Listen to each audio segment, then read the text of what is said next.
This week on the Writers Detective Bureau, interview dialogue, and a cozy missing person turned murder mystery. I'm Adam Richardson, and this is the Writers Detective Bureau. Welcome to episode 82 of the Writers Detective Bureau, the podcast dedicated to helping authors and screenwriters write professional quality, crime-related fiction.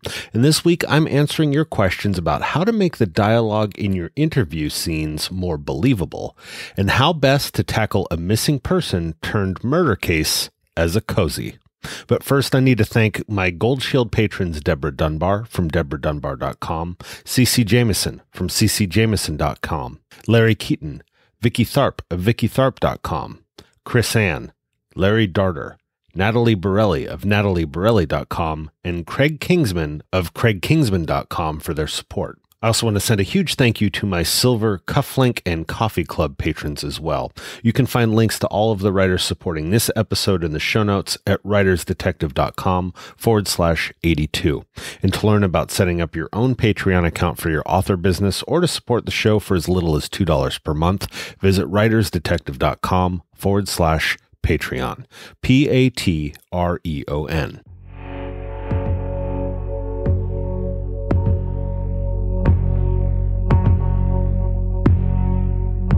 And before I get to this week's questions, I want to wish Joan Raymond of JoanRaymondWritingAndDesign.com a very happy birthday. Joan was my very first patron on Patreon, and she was kind enough to invite me to speak at the Writers of Kern annual conference later this month. Hopefully the coronavirus doesn't hamper the conference plans because I've already booked my hotel room and I'm looking forward to the drive up to finally meet Joan in person on the streets of Bakersfield. Wait, that didn't come out right. So my talk for the conference is titled Interviewing Like a Detective, which, as luck would have it, dovetails nicely into this week's first question.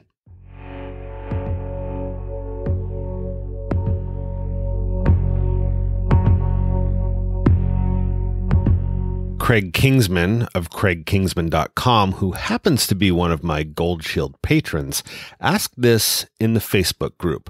Craig wrote, "Police interviews are a weak point in my writing. Can anyone recommend any resources to help me learn how to get this right?"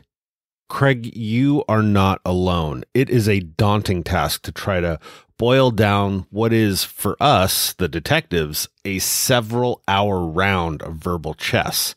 And to do that into just a few pages while also keeping it captivating and believable, that's a very tall order.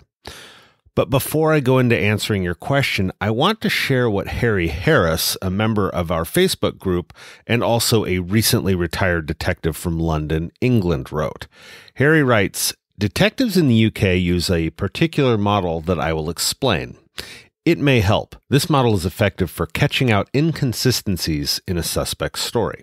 First phase is where you allow a full recall of events. No questions unless to clarify something said. Second phase is where you will take their account and split it into subjects to probe, i.e., you said you were in the Dog and Duck pub. Tell me, who else was in? Who was behind the bar? Who can confirm you were there, etc. We're now really committing them to their story. This phase can be lengthy. The final phase is a challenge phase. Now is the time to shoot their story out of the water by putting the evidence to them.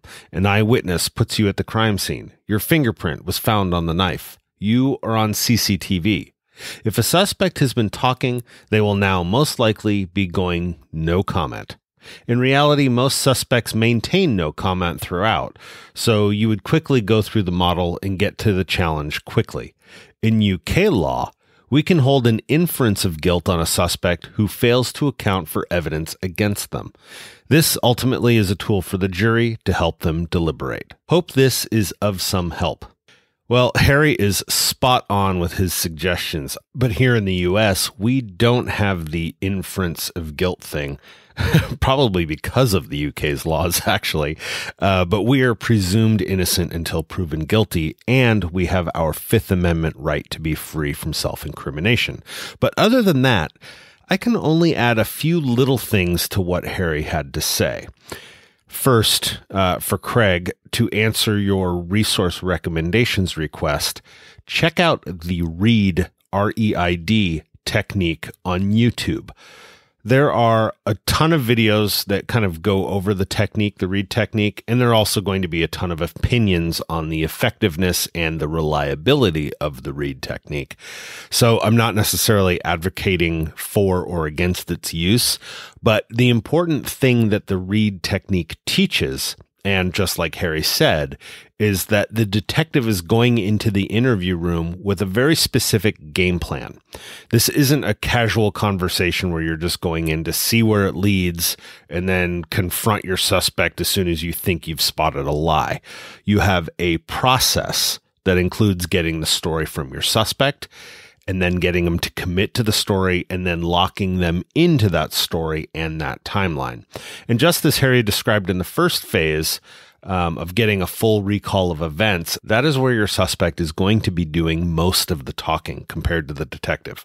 The detective, or at least a good one, is going to shut up for the most part. The bad guy is going to tell his story and he's going to lie, and that's fine. They just need to keep talking and committing to a story. The second phase that Harry mentioned of taking account and splitting it into subjects to probe, as Harry put it, is going to have the detective directing a lot more of the conversation than in that first phase, asking specific questions about the suspect's story. Again, this point isn't the confronting the suspect on lies, but it's getting solid answers to specific questions about this guy's version of events. And the way we work cases is all about plotting facts on a timeline. If it's a murder, that timeline starts from the first officer arriving on scene and then working backward to the commission of the murder, and then even further backward to account for whatever created the motive. So I hope that makes sense.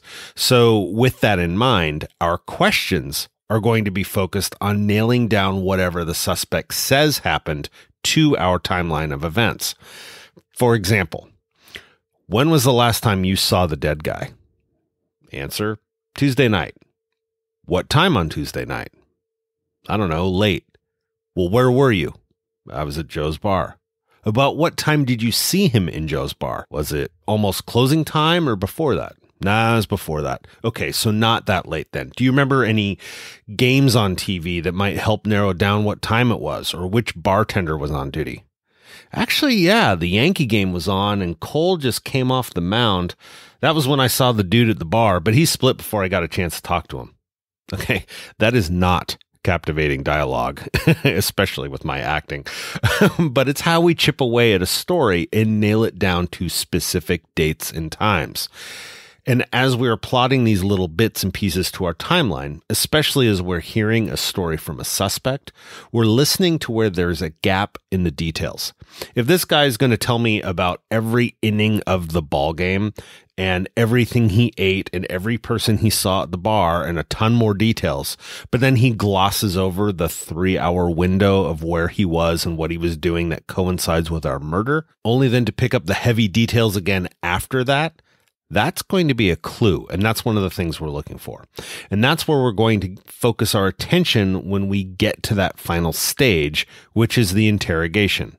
But before that, one common technique to check the truthfulness of a story is to ask the suspect to tell it to me again, but in reverse chronological order. And this would happen in that second phase that Harry was talking about. All right, I want you to run me through this again, but I want you to do it backwards. Start with when you woke up this morning. What time was that? 9? I slept in, I guess. What time did you go to bed? I don't know. 3, I think? I'm not sure. Where did you sleep? At my place. Who were you with? I was alone. Okay, what were you doing before you got home that night? Now, the reason we do this is because it's tougher to properly recall where the lies went in the story when you're doing it in reverse. Now, is it possible to lie when you're telling your story backward? Of course it is. But trying to remember the lies you told and in what order can be very tricky when you're trying to remember it in reverse and under pressure. And trying to figure it out, working through that mental mess, is going to be a little more obvious to the detective than if all you were doing was backtracking your way through the previous night in your memory because you have nothing to hide.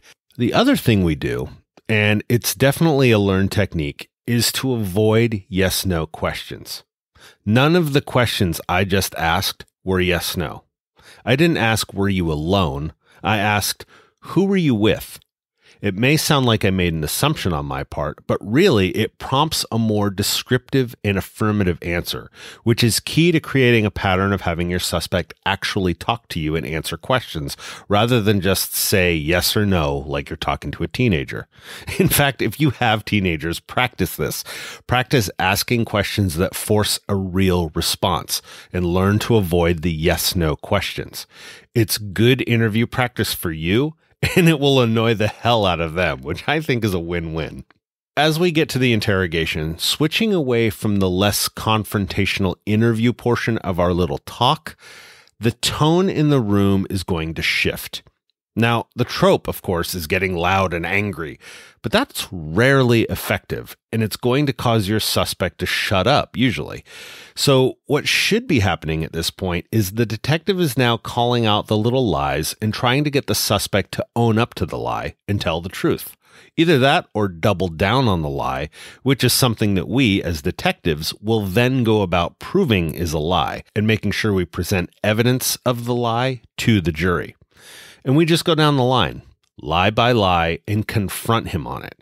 And as they start adding up, the suspect usually starts to realize that he's boxed in and that we're calling him out on an overwhelming number of lies. And this is often the moment where one of three things happens. Number one, he shuts up completely. Number two, he becomes argumentative and tries to dominate the conversation by getting louder, to which I calmly remind him, being loud doesn't make you right. You're still lying to me. Or three, I love this one, he starts to cry. When a grown man cries in an interview room, it means I am really close to a confession. This is when the conversation switches from you lied about this and you lied about that to knowing that right now he wants to unburden, but he's afraid. He's in his own head right now, regretting actions, fearing the repercussions, and wishing he was anywhere but right here in an interview room facing a police detective that knows he's a liar. He doesn't want to look at me. His head is down on the table, or he's sitting in the chair but bent forward at the waist, eyes straight down at the carpet. And this is where I move closer. I pat his knee or his shoulder, partly reassuring, but also reminding him none of this is going away. And I tell him this. None of this is going away. It's time to tell the truth. It's time to own your mistakes. Let me ask you this. If you were the judge on this case and the guy that did it came before you and said, Your Honor, I made a mistake and I regret it deeply. I'm willing to take responsibility for my actions.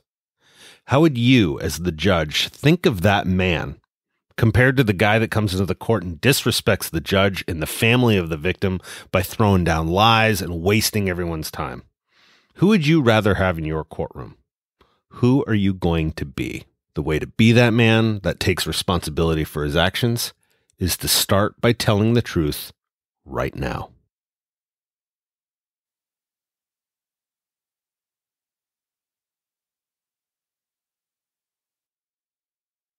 Did you catch that final lesson?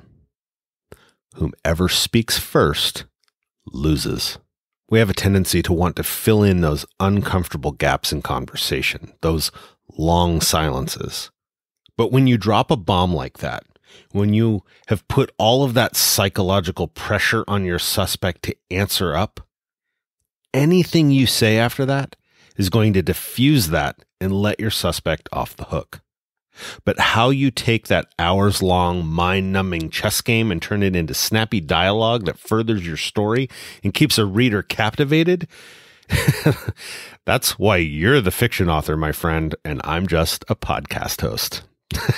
I hope this helps. Again, check out the Reid Technique, REID, on YouTube, and check out Craig's work at craigkingsman.com.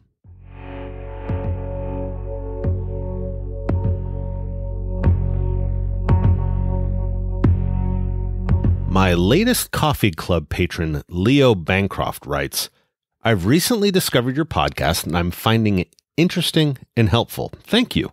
Well, thank you, Leo. I'm working on a cozy mystery in which an amateur sleuth investigates a missing person who turns up dead. The medical examiner rules it accidental, but the sleuth wants to get to the bottom of this. I'd like the sleuth to be able to investigate this and provide evidence of murder and murderer to the police. I want to portray the police fairly accurately and not as idiots or obnoxious obstacles. I'd like to show them as professionals who happen to get this one wrong. So I have a few questions, if I may, and I hope it's not too many. Number 1, after the victim is reported to the missing persons unit, is a detective assigned right away? Number 2, what sort of interactions do the friends of the victim and the missing person detective have? Number 3, once the victim's body is found, what is the interaction between the missing person detective, the medical examiner, and the homicide unit, especially if ruled accidental death? Number 4, if the medical examiner rules it an accidental death, does that close the matter until more evidence shows up to the contrary?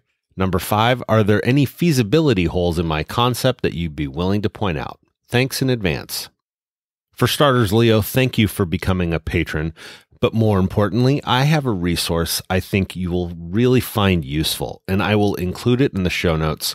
But it's California's Missing Persons Investigations Guideline and Curriculum. It's essentially our state's manual on how to conduct missing person investigations. And you can find a link to it in the show notes at writersdetective.com/82. So I think that will answer a lot of your procedural questions as to the missing persons aspect of things. But to answer your first question, yes, a detective will be assigned to the missing persons case once the report makes it to the detective bureau. Depending on the size of the police agency, they may not have a specific missing persons unit. So you might do a little research into a specific agency that you think is similar to the one you're writing about. Once that detective is assigned, the detective will reach out to whomever reported the person missing at the time the detective receives the case, mainly to touch base and ask any follow-up questions. You'd be surprised how many missing persons pop back up, but no one ever calls the police to tell them the missing person returned. So contacting the RP, the reporting party, will be the detective's first order of business. And then the circumstances of the case and probably whatever the RP has to say will likely guide what the detective does next as far as who else might be contacted. If the missing person is an adult with no signs of foul play, no indications of being at risk or suicidal or whatever, then there's only so much a detective can do other than put out a bulletin or a broadcast to the surrounding police agencies with a picture of the missing person. And other than that, there really just is a matter of waiting and seeing what happens. And I know that seems kind of weird, but we don't have any evidence of a crime yet. And there are a decent number of people that just decide to leave without telling anyone. It's not how I would do things, but hey, if I had a substance abuse problem or I had people in my life I didn't want knowing where I was heading, I can understand why people do this. And when this seems to be the case, we consider them to be a voluntary missing person. If the person hasn't turned up in 30 days, then the detective will start doing some more deep kinds of follow-up for the long-term investigation, like trying to get DNA samples or dental records. The vast majority of missing persons cases do not stay open 30 days. So this is a pretty reasonable amount of time to wait before seeking these kinds of records as a matter of protocol. Now, of course, this timeline would be stepped up completely if there was any reason to believe this was anything but a voluntary missing case. So your number 3 question was, once the victim's body is found, what's the interaction between the missing person detective, the medical examiner, and the homicide unit? Well, most agencies do not have a dedicated missing persons unit, which we talked about just a minute ago. So it is quite common to assign missing persons cases to the same detectives that work homicides. That was certainly the case when I worked major crimes, where I handled missing persons cases, sexual assault cases, robberies, and homicides. Presumably because one might end up leading into another. So there's a very good chance that your original detective will be the detective handling the case all the way through.